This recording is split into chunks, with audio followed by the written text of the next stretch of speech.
Hello students, how are you? I hope all are fit and fine. Students, we were doing chapter number 3, Hegemony of USA, and today we will continue our topic Hegemony.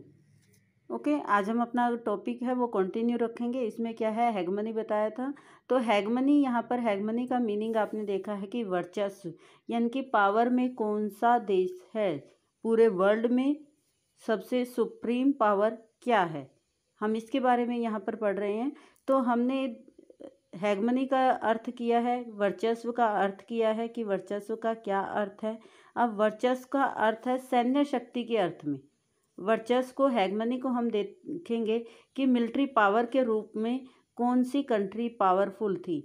वैसे तो हम यहाँ USA की बात कर रहे हैं कि तो यूएसए का भी रोल प्ले देखेंगे इसमें कि यूएसए ने मिलिट्री के रूप में, मिलिट्री पावर के रूप में किस तरह से अपनी हेगमनी को स्टैब्लिश किया है। ठीक है। हेगमनी शब्द की जड़ें प्राचीन यूनान में हैं, यानी कि जो एथेंस है, जो इसकी रूट है, वहाँ से ये स्टार्ट होता है, ऐसा माना गया है। Underline it. इस शब्द में किसी एक राज्य के नेतृत्व के प्रभुत्व का बोध होता है, यानी कि जो हेगमनी वर्ड है उससे क्या पता लगता है कि हेगमनी शब्द वो होता है जिसमें कोई एक कंट्री पावरफुल और सुप्रीम पावर के रूप में काम करती हो। मूलतः इस शब्द का प्रयोग प्राचीन यूनान के अन्य नगर राज्यों की तुलना में एथेंस की प्रबलता को इंगित करने के लिए किया जाता है।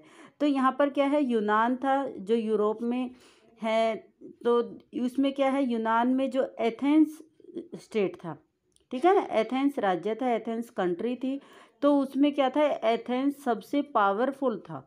जितने अदर स्टेट थे उनके कंपैरिजन में कौन सा पावरफुल स्टेट था, एथेंस था। तो यहाँ पर क्या शो कर रहे हैं कि हेगमनी किसको शो करता है, एथेंस की प्रबलता को इंगित करने के लिए किया गया था। ठीक है, यानी कि एथेंस कितना पावरफुल था उसको शो करने के लिए, बताने के लिए, इंगित का मतलब है उसको बताने के लिए, इंडिकेट करने के लिए। ठीक है, किसका यूज़ किया गया है, हेगमनी शब्द का यूज़ किया गया है। इस प्रकार हेगमनी के पहले अर्थ का संबंध राज्यों के बीच सैन्य क्षमता की बनावट और तोल से है। तो हम सबसे पहले अगर हेगमनी का मीनिंग लेते हैं तो सबसे पहले हम किसके रूप में लेंगे, मिलिट्री पावर के रूप में। ठीक है ना, सैन्य शक्ति के रूप में, यानी कि सैनिक रूप से कौन देश कितना शक्तिशाली है। ठीक है, जो ज़्यादा पावरफुल है तो इट मीन्स क्या है, हेगमनी किसकी है, उसी कंट्री की है जिसके पास मिलिट्री ज़्यादा है। हेगमनी से ध्वनित सैन्य प्राबल्य का यही अर्थ आज विश्व राजनीति में अमेरिका की हैसियत को बताने में इस्तेमाल होता है। यानी कि हेगमनी का जो वर्ड है पहले किसके लिए, एथेंस के लिए यूज़ होता था, और आज ये हेगमनी वर्ड है पूरे वर्ल्ड में अमेरिका की पावर को बताने के लिए, अमेरिका के स्टेटस को बताने के लिए इस वर्ड का यूज़ होता है। ठीक है, तो आप यहाँ पर एग्जाम्पल भी देख, आपने जो पढ़े हैं पीछे, आयशा की याद है जिसकी एक टांग अमेरिकी हमले में जाती रही। यही वह है कि सैन्य वर्चस्व जिसने उसकी आत्मा को तो नहीं लेकिन उसके शरीर को जरूर पंगु बना दिया, यानी कि उसको डिसेबल बना दिया। पंगु का मतलब होता है डिसेबल। उसकी लेग है वो क्या हो गई थी, ब्रेक हो गई थी ना, उसकी टांग टूट गई थी। तो इसमें क्या है, मिलिट्री पावर की वजह से, मिलिट्री हेगमनी की वजह से क्या है, अमेरिका ने उसकी क्या है, सोल तो उसको नहीं मार सका। ठीक है ना, क्योंकि वो तो फिजिकली अपीयर नहीं है, वो दिखाई नहीं देती। ठीक है, उसका जो डिटर्मिनेशन है उसको तो वो ख़त्म नहीं कर पाया, लेकिन उसको फिजिकली हर्ट जरूर किया है और उसको डिसेबल बना दिया। ठीक है, नेक्स्ट हमारा इसी में आ रहा है, अमेरिका को मौजूद ताकत की रीढ़ और उसकी बड़ी चढ़ी सैन्य शक्ति है। अमेरिका की मौजूदा ताकत क्या है, ठीक है, उसकी क्या है, मिलिट्री पावर, यानी कि वो मिलिट्री पावर से बहुत स्ट्रोंग है। तो एक तरह से जैसे हमारी बॉडी में रीढ़ की हड्डी सपोर्ट का काम करती है, उसी तरह अमेरिका में जो मिलिट्री पावर है वो एक सपोर्ट का काम करती है। आज अमेरिका की सैन्य शक्ति अपने आप में अनूठी और बाकी देशों की तुलना में बेजोड़। अनूठी इस अर्थ में है कि आज अमेरिका अपनी सैन्य क्षमता के बूते पूरी दुनिया में कहीं भी निशाना साध सकता है, यानी कि वो टेक्नोलॉजिकली, ठीक है ना, और वैसे स्ट्रेंथ वाइज और वेपन्स वाइज, यानी कि उसमें न्यू टेक्नोलॉजी का यूज़ किया जाता है, बहुत बड़े लार्ज लेवल पर उसमें सोल्जर्स हैं। ठीक है ना, तो क्या कर सकता है, वो अकेला अपने ही दम पर पूरे वर्ल्ड में कहीं पर भी वो अटैक कर सकता है। एकदम यही समय में अचूक और एकदम सही समय में अचूक और घातक वार करने की क्षमता है उसके पास, यानी कि जो भी वो टाइम डिसाइड करेगा उसी टाइम में क्या है वो ज़्यादा से ज़्यादा स्ट्रॉन्ग अटैक कर सकता है। अपनी सेना को युद्ध भूमि में अधिकतम दूरी पर सुरक्षित रखकर वह अपने दुश्मन को उसके घर में ही पंगु बना सकता है। कहने का मतलब क्या है, वो खुद तो क्या है दूर बैठकर और किसी जो भी उसका एनिमी है, जो भी उसका दुश्मन है, उसको उसी के घर में बैठकर क्या है डिसेबल कर सकता है। ठीक है, उसको हर्ट कर सकता है, उसको कोई ना कोई नुकसान पहुंचा सकता है। यानी कि इस तरह की न्यू टेक्नोलॉजी वेपन्स उसके पास है, मिसाइलें उसके पास है। किसके पास? अमेरिका के पास। अमेरिकी सैन्य शक्ति का यह अनूठापन उसको अपनी जगह, लेकिन इससे भी ज़्यादा विस्मयकारी तथ्य यह है कि आज कोई भी देश अमेरिकी सैन्य शक्ति की तुलना में उसके पासंग के बराबर भी नहीं है। अमेरिका के नीचे कुल 12 ताकतवर देश एक साथ मिलकर अपनी सैन्य क्षमता के लिए जितना खर्च करते हैं उससे कहीं ज़्यादा उसकी सैन्य क्षमता के लिए अकेले अमेरिका करता है। तो यहाँ पर क्या बताया कि अमेरिका की जो मिलिट्री पावर है वो बहुत ही ज़्यादा एडवांस है। ठीक है, और जो कोई भी देश है उसका एक पासंग का मतलब क्या होता है? एक हिस्सा। ठीक है ना, पासंग का मतलब क्या है? एक छोटा सा हिस्सा भी नहीं है। कोई भी देश है, अमेरिका इतना पावरफुल है मिलिट्री रूप से कि अदर कंट्री तो क्या है एक उसका छोटा सा हिस्सा भी नहीं है। और 12 देश, ठीक है, यहाँ पर जो 12 कंट्री हैं वो जितना खर्च है अपनी सेना के ऊपर करती है, इतना क्या करता है अमेरिका उससे भी कहीं ज़्यादा। ठीक है, अमेरिका किसके ऊपर करता है? अपनी मिलिट्री के ऊपर। अब 12 कंट्री जितना टोटल क्षमता के ऊपर करते हैं, टोटल मिलिट्री पावर के ऊपर जितना एक्सपेंडिचर करती हैं, जितना खर्च करती है, अकेला अमेरिका अपनी सेना के ऊपर करता है। इसके अतिरिक्त पेंटागन आपको पहले पता है डिफेंस हेडक्वार्टर है, ये रक्षा मंत्रालय है अमेरिका का। अपनी बजट का एक बड़ा हिस्सा रक्षा अनुसंधान यानी कि सेफ्टी से रिलेटेड जो रिसर्च किए जाते हैं एंड विकास के मद और किसकी क्या डेवलपमेंट मद होता है एक सब्जेक्ट। ठीक है, यानी कि उसके ऊपर खर्च करना, अर्थात प्रौद्योगिकी यानी कि टेक्नोलॉजी पर खर्च करता है। यानी कि जितना भी उसका पूरा बजट होता है, पूरे साल में जितना बजट होता है, तो उसमें से वो एक हिस्सा किसके ऊपर करता है? रिसर्च के ऊपर करता है। वो भी डिफेंस से रिलेटेड रिसर्च है, उसकी डेवलपमेंट के लिए खर्च करता है।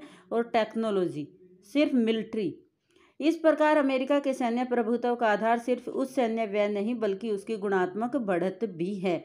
केवल इसने ये कहा है कि यहाँ पर केवल उच्च सैन्य व्यय उसके प्रभुत्व का आधार यानी कि उसकी सुपर पावर के रूप में का बेस जो है वो केवल उसके ऊपर खर्च करना नहीं है कि वो इतने पैसे खर्च कर रहा है, और क्या है बल्कि उसका क्वालिटेटिव इंक्रीमेंट भी है, यानी कि उसमें गुणात्मक बढ़त भी है, वो उसमें क्वालिटी इंक्रीज कर रहा है।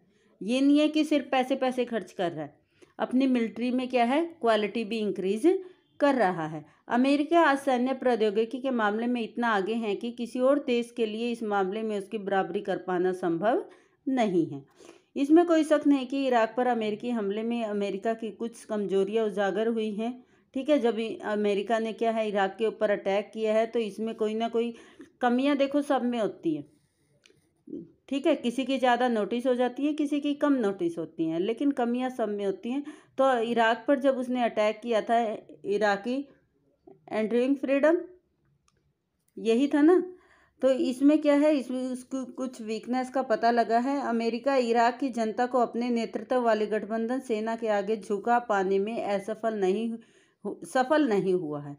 तो इसमें क्या है कि इराक यानी कि कहीं ना कोई कमजोरी थी जिसकी वजह से क्या है इराक की जनता को अपने सामने वो झुका नहीं पाया। बहरहाल अमेरिका की कमजोरी को, तो यहाँ पर अमेरिका की कमजोरी क्या रही है उसके बारे में बात कर रहे हैं कि अमेरिका की जो कमजोरी है पूरी तरह से समझने के लिए, उसकी कमजोरी को समझने के लिए हमें क्या करना होगा? हमें ऐतिहासिक परिप्रेक्ष्य को देखना होगा, यानी कि हिस्टोरिकल बैकग्राउंड क्या है तो उसको देखना होगा। इतिहास इस बात का गवाह है कि साम्राज्यवादी शक्तियों ने सैन्य बल का प्रयोग महज 4 लक्ष्यों यानी कि जो मिलिट्री पावर का यूज़ है वो किस लिए किया है? ठीक है। जो पास्ट में जितने भी पावरफुल जो भी कंट्री हुई हैं, जो भी राज्य हुए हैं पावरफुल, उन्होंने मिलिट्री का यूज़ किस लिए किया है? जीतने के लिए, किसी स्टेट को जीतने के लिए, अवरोध करने के लिए। अवरोध करना आपने पीछे भी पढ़ा है कि उसके साए में रहकर सुरक्षित रहना, मीन सुरक्षा के लिए, ठीक है। दंड देने के लिए, पनिशमेंट देने के लिए किसी को, और कानून व्यवस्था को बहाल रखने के लिए किसका यूज़ किया गया है? सैन्य शक्ति का, यानी कि मिलिट्री पावर का यूज़ किया गया है। इराक के उदाहरण से प्रकट है कि अमेरिका की विजय क्षमता विकट है, यानी कि अमेरिका की जो एबिलिटी है उसकी, उन्होंने जो उसको जीता है, किसको? इराक को जीता है, इराक के ऊपर अटैक किया है, तो वो थोड़ी क्रिटिकल सी है, विकट है, ठीक है। इसी तरह अवरुद्ध करने और दंड देने की भी उसकी क्षमता स्वतः सिद्ध है, यानी कि अपने आप ही पता लग जाता है कि वो किस लेवल पर जाकर क्या है, किसी को पनिश कर सकता है। अमेरिकी सैन्य क्षमता की कमजोरी सिर्फ एक बात से जाहिर हुई है कि वह अपनी अधिकृत भूभाग में कानून व्यवस्था नहीं बहाल कर पाया, ठीक है ना। कि यहाँ पर क्या है, हमने ये 4 चीज़ें पढ़ी हैं कि मिलिट्री पावर का यूज़ किस लिए किया जाता है? जीतने के लिए, अवरोध के लिए, दंड देने के लिए। इन तीनों के ऊपर तो अमेरिका ने बहुत अच्छे से काम किया है, लेकिन जो फोर्थ है, कानून व्यवस्था बहाल करने के लिए, इसके ऊपर वो मिलिट्री का यूज़ नहीं कर पाया है, ये उसकी कमजोरी रही है, ठीक है। तो यहाँ पर क्वेश्चन अराइज होता है कि what is the weak point of the USA military, कि अमेरिका की जो मिलिट्री है उसका वीक पॉइंट क्या है? You can say he was not capable to follow the rule according to law, कि कहने का मतलब ये है कि वो उसमें कैपेबल नहीं था कि लोगों को क्या है, रूल फॉलो करवाए, जो भी लॉ के अकॉर्डिंग, कानून के अनुसार जो भी नियम बने हैं उसको वो लागू कर सके या उसको मेंटेन रख सके, ठीक है ना। कानून के अकॉर्डिंग वो काम करवाने में असफल रहा। कहाँ पर? जो भी एरिया उसके अंडर आता है वहाँ पर, अपने अधिकृत भूभाग में, ठीक है ना। अपने अधिकृत, यानी कि जहाँ पर इराक के ऊपर उसने कब्जा किया और वहाँ पर क्या है, वो लॉ मेंटेन करने में असफल रहा है।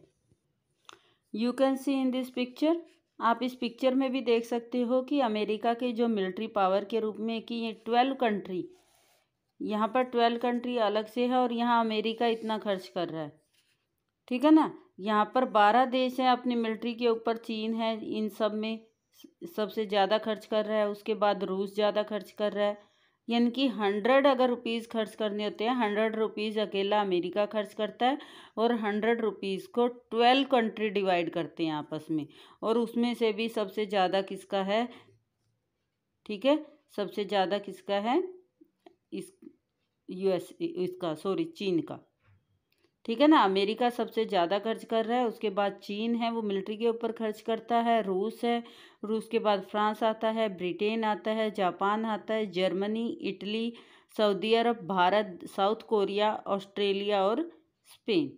अब भारत का देखो, जो इंडिया है ये ब्लू कलर है यहाँ पर, ये ग्रीन है, इससे ऊपर ब्लू है, कितना छोटा सा हिस्सा 19.9, यानी कि इतना खर्च करता है वो, किस में से करता है, अपने बजट में से, ठीक है। बजट का इतना हिस्सा वो किसके ऊपर, मिलिट्री के ऊपर खर्च करता है, और अमेरिका अकेला अपनी मिलिट्री पर सबसे ज़्यादा खर्च कर रहा है, ठीक है। आई थिंक आपको क्लियर हो गया होगा, सैन्य मिलिट्री पावर के रूप में, सैन्य शक्ति के रूप में किसका, अमेरिका का वर्चस्व। I think this is sufficient for today, next we will do in next video. Thank you.